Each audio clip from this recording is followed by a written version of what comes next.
This region's known for this owner-builder culture and these fantastical, amazing homes that have been built by people, often handmade homes.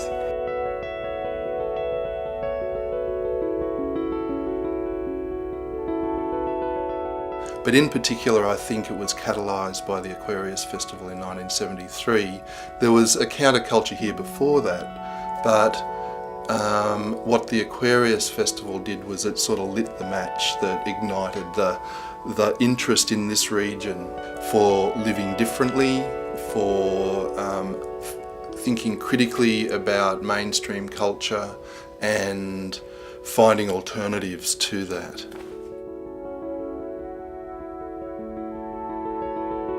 The countercultural movement was exploration of alternative ways of living, and as part of that there was what was called the Back to the Land movement.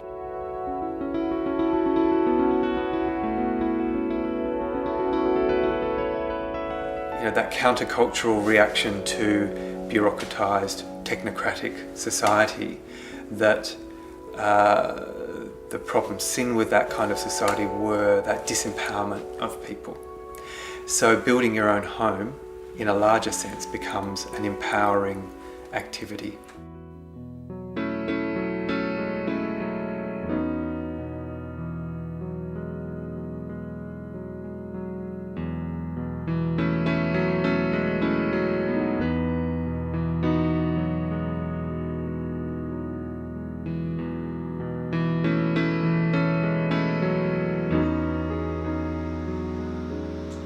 I came here 30 years ago and it was a bit of a dream. I bought somebody else a share. They didn't actually have a site, and I found this old logging track, and so I thought, oh, this was wonderful. And I lived in a tent down the bottom. The road was atrocious. It was like forward drive, there was no bridge.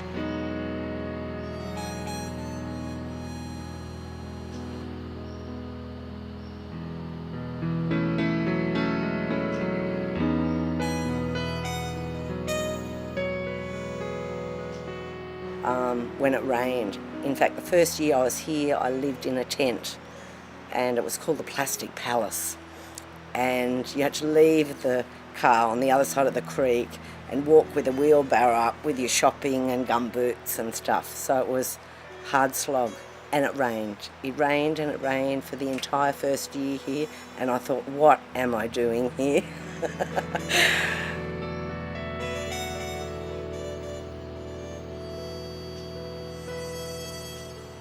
I just started having dreams about the house.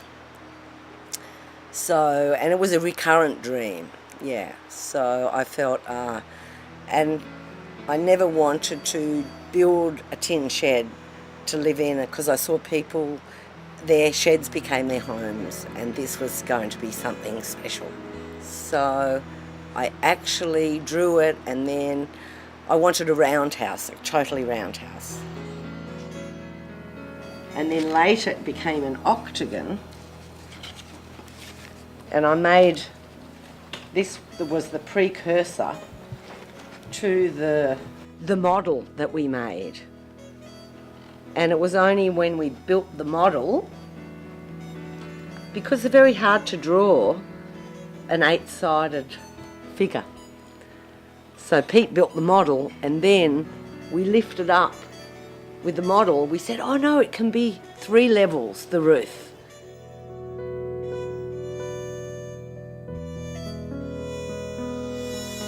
With the model, because it was an accurate scale thing, I could measure up the length of the timber in the model for these poles and rafters and whatnot, and then go to the forest, cut the timber and bring it home, peel the bark, cut it to length and put it up. Well, I'd built a house under a owner builder's licence previous to this one, and that was just a rectangular, pretty ordinary thing, but I had a textbook in one hand and a hammer in the other in those days. It was back in 1979. By the time I came here, I was looking for something a little more creative.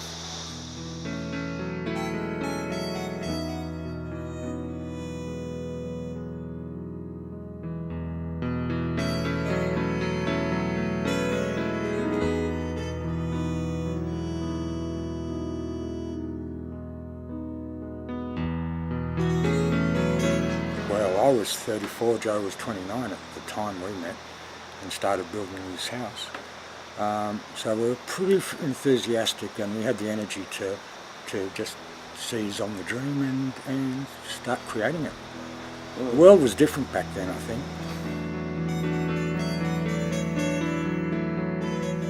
And we had no power tools for the first 2 years.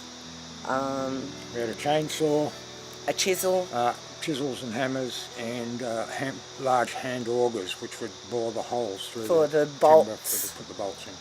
so it was a pretty slow process.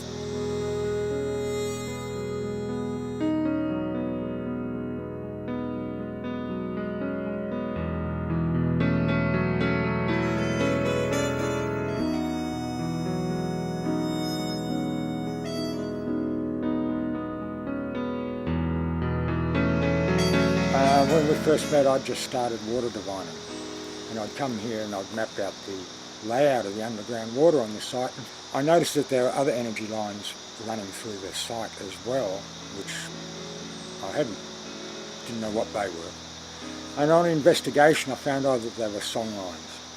And so we decided, well, the front door was going to go where the main line appeared to come in through the house.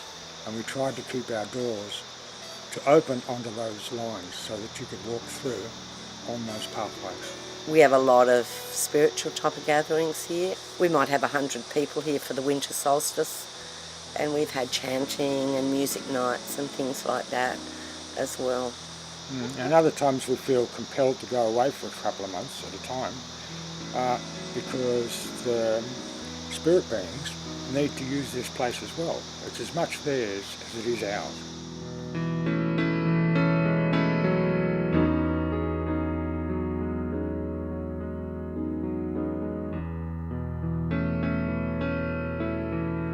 We wanted it to be creative, we wanted it to be different. We didn't want the mortgage hanging round our necks, and we certainly didn't have a lot of money. I was working part-time at Mount Wanning Preschool and bringing in a little bit of cash, and we built as we could afford.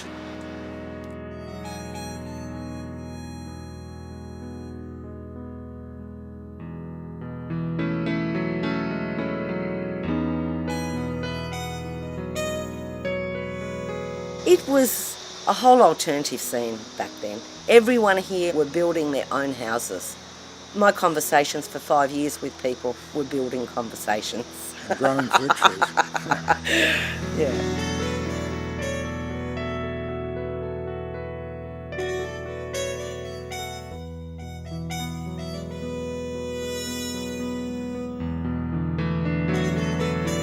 We salvaged timber from the forest that had already been cut down a previous generation. And had that flitched up, like milled up into all the benches and tables and things. So we never cleared this area. It was already cleared. It was just a lantana patch. I actually started collecting windows and doors, like before we were up to that stage at all.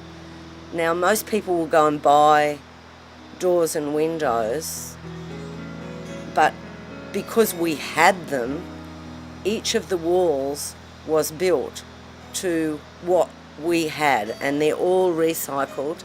Everyone is silky oak, beautiful bargains, all planed and sanded back to the natural timber.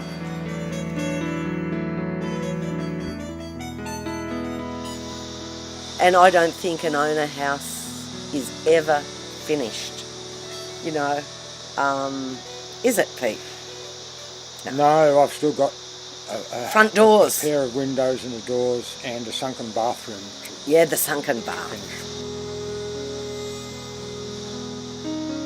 I live a very busy life. I have a high-powered schedule, teaching kids and classes, and I'm out there and I'm politically involved with a lot of environmental campaigns, and it brings me back to my sanity and my connection to the earth. I can remember going and visiting some of Pete's ex-TV friends, the very early days, and there were the white walls, the stark, she spent all of her time going shopping, and I couldn't even imagine a life like that. It is so far from what gives me joy, what makes me tick. I think that's what's missing in so many people's lives, is that connection with nature.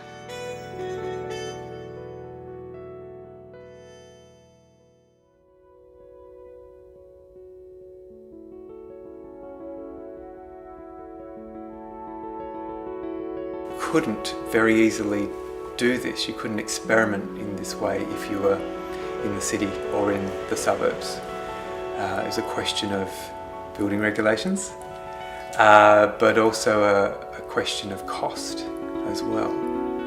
Yeah, you just couldn't afford it.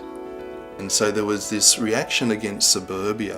One of the things that people talked about was that they no longer wanted to have that education, get the career, get the marriage, have a mortgage, consume and die. You know, there was this thing about a reaction against that people wanted to live in a different way that was more present to the world around them.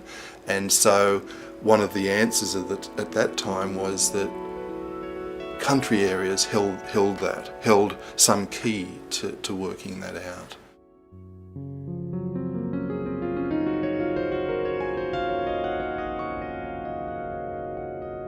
What we seemed to need in a piece of land was that there was timber on it, so that we could fire a wood-fired kiln. Other than that, it was whatever we could afford that had timber on it. And we were keen gardeners, so we needed some vacant spots. And so all this land below us, down to the road, probably about 2 or 3 acres, was a banana plantation prior to it being lantana.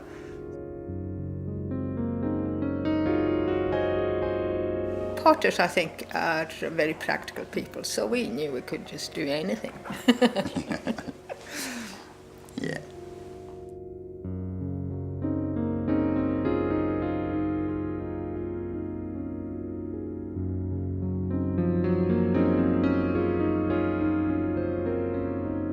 We were into alternate culture, full stop, and it was the heyday in those times.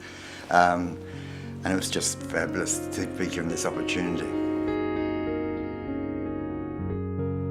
The one disadvantage of building rock here was that because it was a banana plantation, all of the rocks had been bulldozed into the gullies, not very accessible.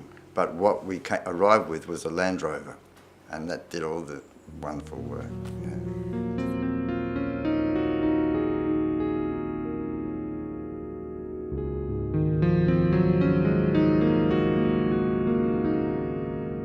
We first of all built a little shack that we thought it would only be for a very short time, and because this part here where the house is was the flattest bit of ground, although it's not very flat, it was the flattest piece of ground that faced north, and so we knew that this was where we were going to build the house. And we were in the shack for quite a while when we had our second baby, and then the nappies. Oh, just got sick of hand washing the nappies, so we thought we've got to get 240 on, we've got to get electricity on. So we inquired about that, and we were told you have to build some sort of structure to hang your 240 onto. So we looked down here and we thought, right, let's make a flat bit in the ground for a washing machine, and we'll put a roof over it. And then when we did the flat bit of ground, put the washing machine, we thought, oh, but all that earth is going to fall in on the back of the washing machine. What to do? Right, let's go down the creek and get some rocks to hold the earth back. And that was the beginning of our rock work.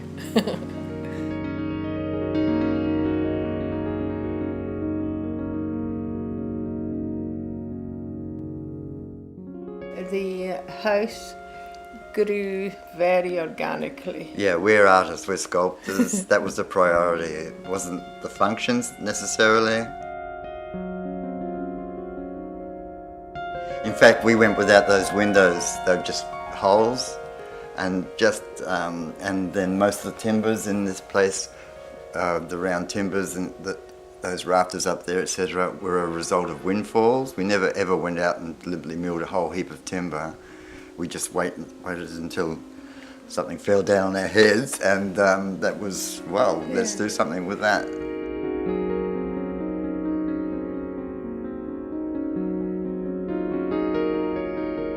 A friend of ours came up from Sydney and broke all the glass on the way out.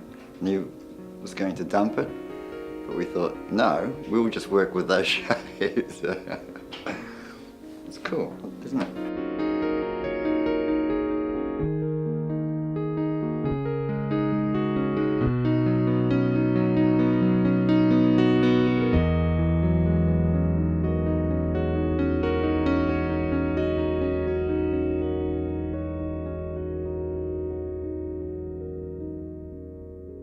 We'd find the longest bits of wood we could and wondered, now how can we put these together to create a space and a shape and a space.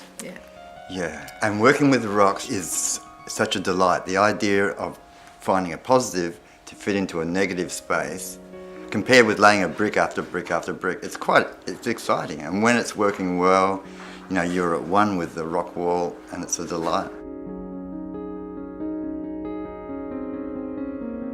But we go all the way to Grevillea they made floorboards of this wide, and they were called hippie boards. You know, nobody else would want that. We'd bring back trailer loads of that.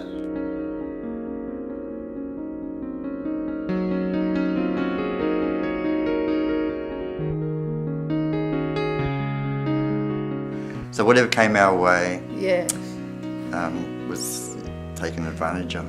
The Dunoon tip was always really a treat. We'd find bits of OB2 and all sorts in the Dunoon tip.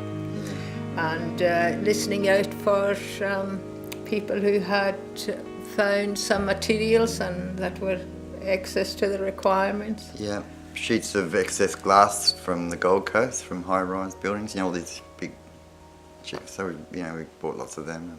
Yes, but very cheaply. I remember one day going down to the creek and seeing just a little flat bit of rock sticking out of the grass, and we were always curious about, we wanted flat rocks. And then we realised it was really big. It was about 800 by 800 by maybe 200 deep. And we found that it was that size. Then we came home for more bits of wood and soapy bits of wood to get it up, and it took us the whole day to get that rock from starting in the morning until finishing in the afternoon, bringing it here. And I often think of what would it have been like just looking down on these two people just in the creek with this massive big rock and thinking that that was the most important thing to do that day. This is what I gave Melina as a valentine, for being my valentine. Is that special? And he thought I should hang it around my neck. Yeah. I don't know about that. A big gold chain. So yeah, that's a good example of how obsessed we are.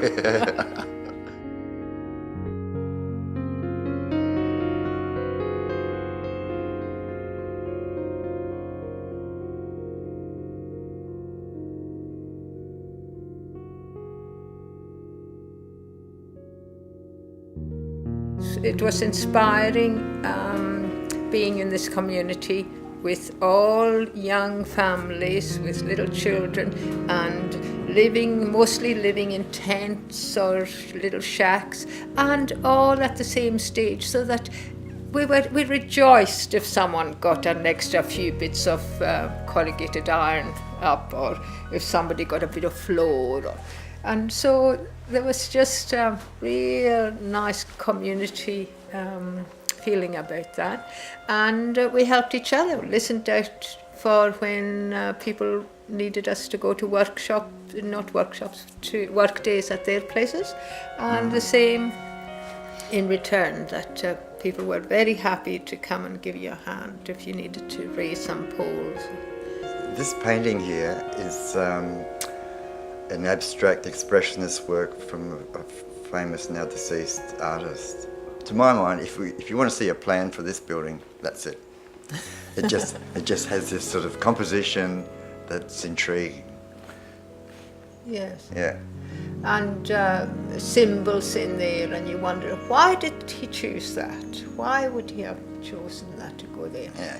And just there is no end to it. It just goes out into the edges of the painting, and it could keep going. So we moved here in 77, and ever since then, this has been a building site.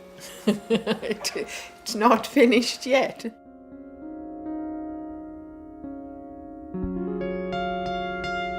I just think it was the incredible talent that was here, and the idea that we all collaborated and cooperated with each other to make sure that nobody was left out. It didn't matter whether you're a professional, having quit and turned hippie, or where you came from.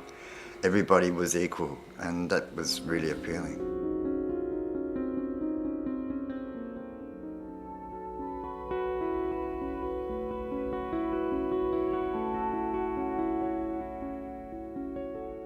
So there was this kind of exploration of other ways of deploying architectural knowledge. There were also people who were up here trained as architects who were exploring emerging concepts of sustainable and ecological design and developing them through building their own houses as well.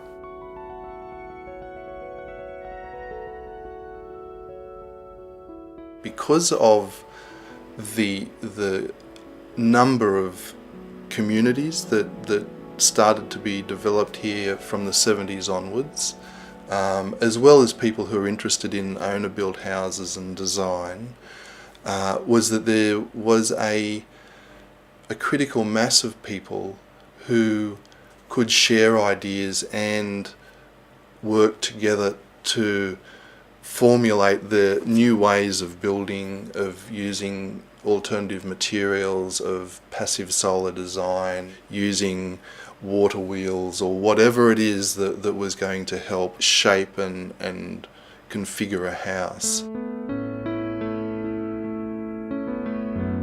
We've chosen to remain autonomous. For 33 years we've been off the grid. We've developed solar voltaic systems, water management. There's 10 tanks, dams. So our major investments are in water, energy, nutrient cycling, composting toilets. So we actually got a lot of information from local networking. So there's a big group of people in this region coming from, the Northern Rivers area, and we were probably the furthest north of all of that group of people. But we networked with other people about how do you do composting toilets, what kind of roofing will fit, how do you collect your water, what kind of materials suit this climate. And that was a really big one for us, discovering that we should have put the roof up first because of the wet season.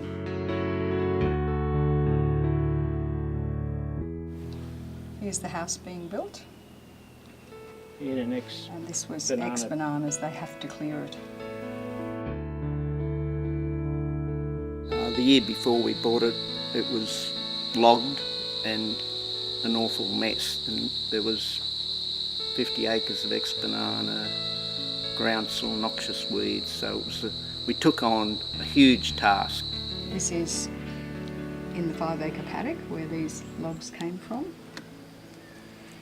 Here's us taking the bark off. And that's for building the second house. Well, the first was an octagon, and that was very much inspired by Samoan whāleis, which are open and they're either round or oval. And the first house, the river house, was an octagon. So it's the closest thing to a circle because we really felt like a circle brought people together, and it had a centre pole. And we, inspired by Polynesia, we actually didn't close the house in, so it's still an open pavilion.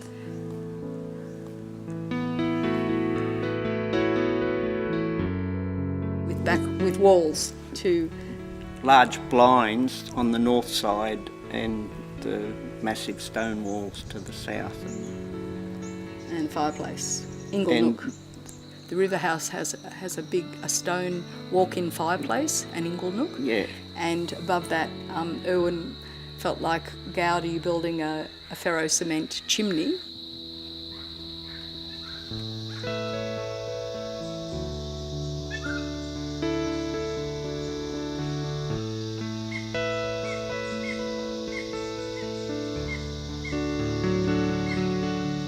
We found we needed to do another pavilion here in this house in 1990, after being here 10 years, because our children were becoming adolescents, and the open mezzanine sleeping study area wasn't suited to son and daughter adolescents, and we needed a studio office space to conduct our subtropic solar design and art partnership. So this house is also a sustainable house, has its own power and water systems and composting toilet.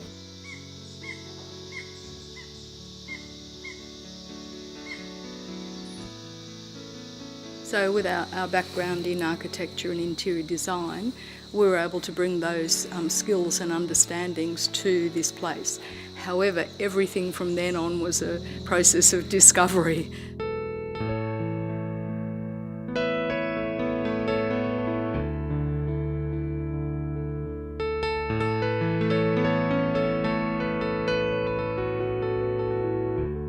It comes out of, as per the ethos of organic architecture, it comes out of the ground, buttressed river stone, and as it comes up, mud brick downstairs, and upstairs is much lighter insulated timber with all the renewable systems, with a long east-west access. We're now in a convertible northerly facing solar veranda. So it's year-round comfort that's totally passive. We aim our architecture to be ecosystem services, positive and renewable energy, and passive solar is a part of that.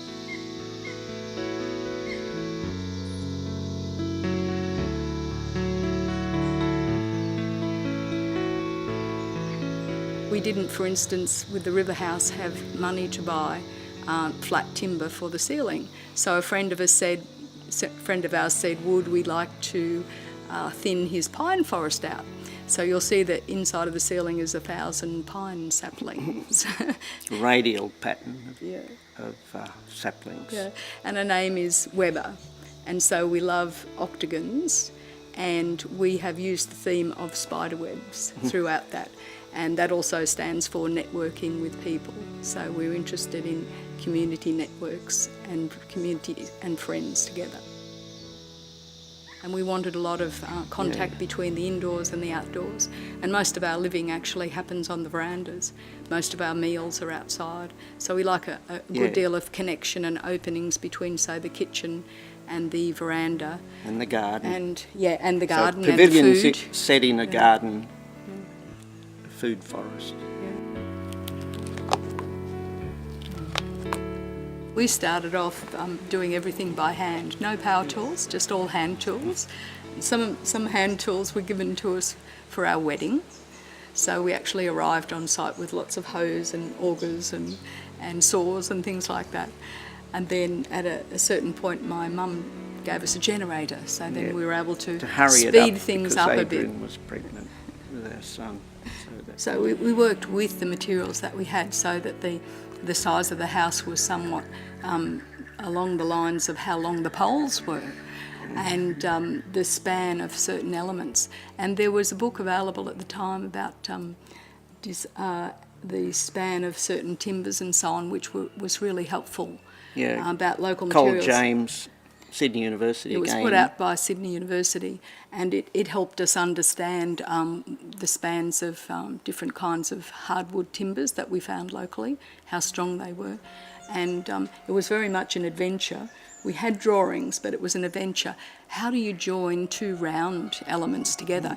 If you've got two poles, how do they meet, and how do you detail that? Do it, joining materials elegantly.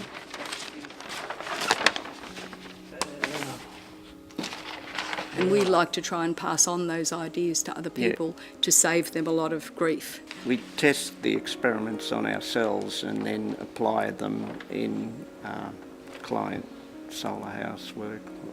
For instance, the Currumbin Eco Village, we did a set of houses there that won some awards based on our experiences here. We've developed a theory that life is art, really. So it's kind of like building and living in a sculpture. And the fact that we have, now got clients who come to us rather than us having to be in big cities with an office makes it feasible for us to be here and to put every second that we have into looking after the place and trying to get those ecosystems to look after themselves.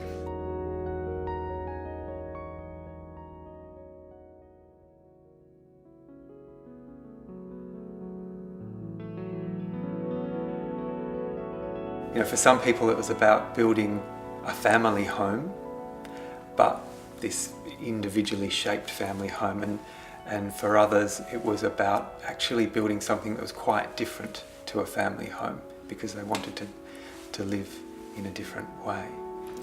What people were coming up with was trying to find new social structures, and so there was this sense that society had to change in order to live sustainably.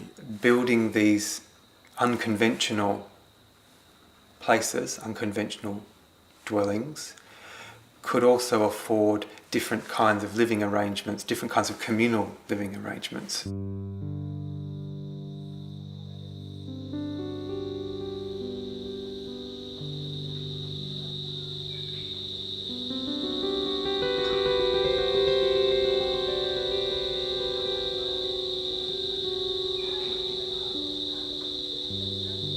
I bought the property without any knowledge that I was going to be building a temple, but through building a house and getting that great joy of structure and art and form, practical art, then it was only when I realized that I had an opportunity to build again that I decided to build a temple, because I wasn't aligned with the family anymore, but more with the universal family, and that gave me the opportunity to embark on this fantastic adventure.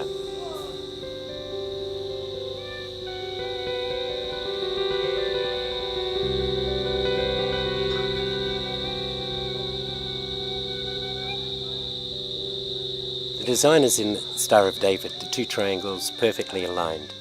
And as we know, that's not really the Star of David, although King David in the Jewish tradition did choose it to represent the people, but he chose it because those two triangles represent the balance of the opposites, or the union of the opposites. So to me, on this planet at the moment, I feel that there's some imbalance. So the concept of the temple is to restore the balance, to restore that healthy duality. And structurally, to work with triangles, it was obviously going to be a strong building.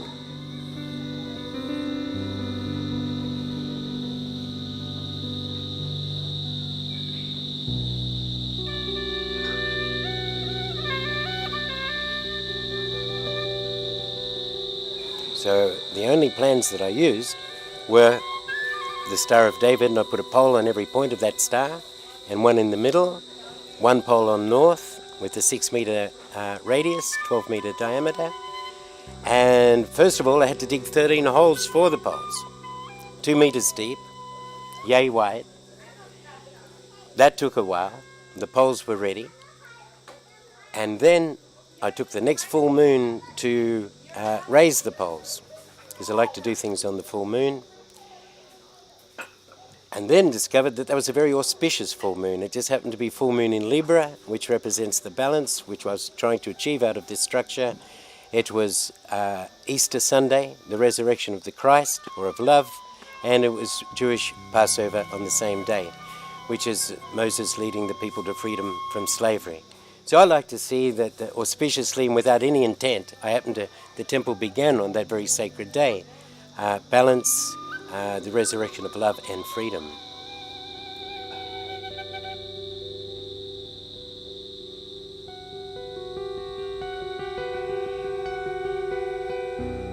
Then I went to India and came back 6 months later. When I came back, I began to build the first floor. And I actually designed the building as I went up, which meant that as I put the floors in, I had plenty of time to think where I was going. And although those floors were exposed to the weather for some 8 or 9 years before I finally got the roof on, it worked out. So I actually designed it as I went, which of course, architecturally, you have to submit designs first before you get permission to build anything. Well, here, it was a different story. I had to be able to finish the building in order to submit the plans and the design.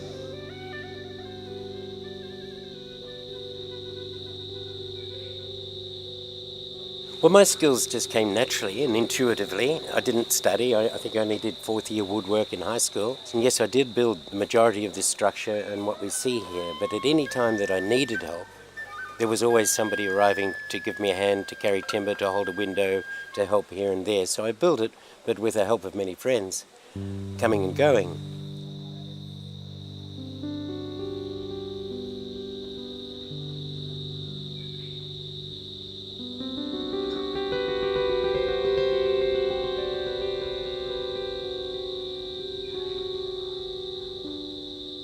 It's still just me, it's a work in progress. So it's me building the Rainbow Temple, the full name, the Rainbow Temple of whatever, that's its name, because it's whatever the truth is, this temple is designed to incorporate that truth. So it's not about me being a guru or anything, it's about all of us being comfortable with each other, sharing our talents, our individuality, our uniqueness. Within all of this oneness, there is a great uniqueness that we all have with ourselves to share. And so there's a place, a meeting place, where people could come and meet, relax, be themselves, cook good food, share good music, and eventually create some really good theatre and performance in order to carry storytelling through to the children of the future.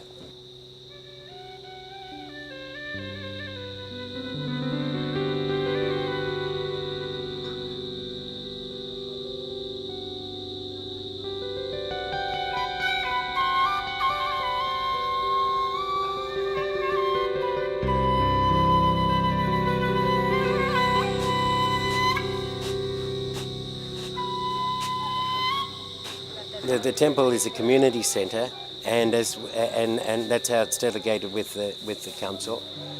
And although maybe the council sees it as a community centre just for our property, no, it's a community centre, as community centres are all over the world, a place that can receive guests and travellers and provide shelter for those in need. A few come. I do not advertise. They come to visit because by word of mouth they've heard about it.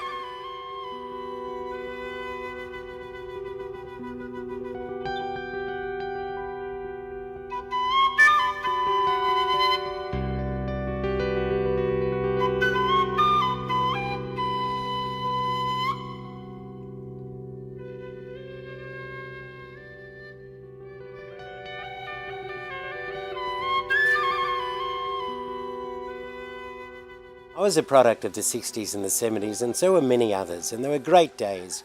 We had a great sense of freedom and discovery. So a lot of us did travel the world and have amazing adventures and then return to this magnificent country, to this dream time, the land of the Aboriginal people who've been nurturing it and looking after it for so many, many, many thousands of years. So fortunately for me in my journey, I've also connected with the people of this country in a very strong way. And and I consider what I'm doing here is part of the dreaming. But the dreaming of the day is universal, and most people when they arrive generally make some sort of statement about, wow, I feel at home for the first time, or I feel so much at home here, this is amazing, which is great. So I take a lot of pleasure in creating a place where many, many, many people feel at home.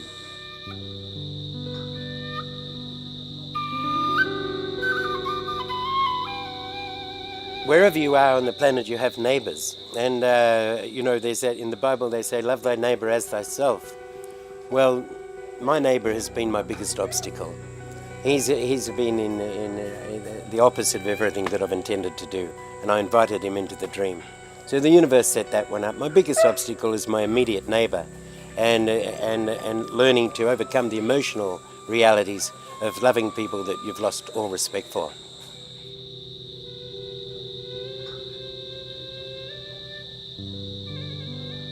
There's been many challenges through the years, but I've overcome them, and I will continue to overcome them, because I believe the work that I'm doing isn't a personal work. I'm actually doing the work of the universe, of the Great Spirit, and I'm, like many artists, believe that I'm just the end of the brush. I'm merely the paint at the end of the brush, I guess. But we are at a great time of change, and the temple is built to be a platform where that change can actually happen.